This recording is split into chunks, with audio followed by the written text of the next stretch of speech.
चला तर मंडळी, आज आपण बनवणार आहोत अगदी टम्म फुगणारी, तेलकट न होणारी आणि कमी तेल पिणारी, जराही मैदा न वापरता आज आपण बनवणार आहोत गव्हाच्या पिठाची एकदम टम्म फुगणारी पुरी। तर चला रेसिपीला सुरुवात करूया। त्यासाठी मी 1.5 कप गव्हाचं पीठ चांगलं चाळून घेतलेलं आहे।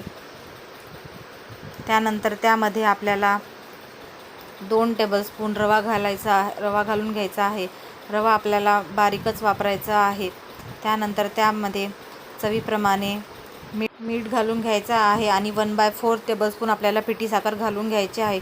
पिठी साखरेमुळे आपल्या पुरींना रंग एकदम सुरेख येईल। त्यानंतर त्यामध्ये थोडं थोडं पाणी घालून आपल्याला चांगल्या प्रकारे पीठ मळून घ्यायचं आहे। पीठ आपल्याला आपण जसे पोळीला मळतो तशा प्रकारे नाही, तर एकदम घट्टसर असं पीठ मळायचं आहे। त्यामुळे आपल्या पुऱ्यासुद्धा एकदम भारी तयार होतील।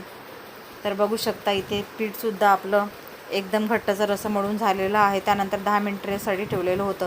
त्यानंतर 10 मिनिटांनंतर आपल्याला पीठ चांगल्या प्रकारे चुरून घ्यायचं आहे। त्यानंतर त्याचे गोळे तयार करून घ्यायचे आहे आणि एक एक गोळा पकडून आपल्याला थोडंसं पीठ लावून आपल्याला पुरी लाटून घ्यायची आहे। पुरी लाटताना आपल्याला पुरी एकदम पातळ लाटायची नाही, थोडीशी जाडसरच पुरी लाटायची आहे। त्यानंतर इथे तेल गरम मध्ये पुरी घालून घ्यायची आहे। तर बघू शकता पुरी किती एकदम चांगल्या प्रकारे टम्म फुगलेली आहे।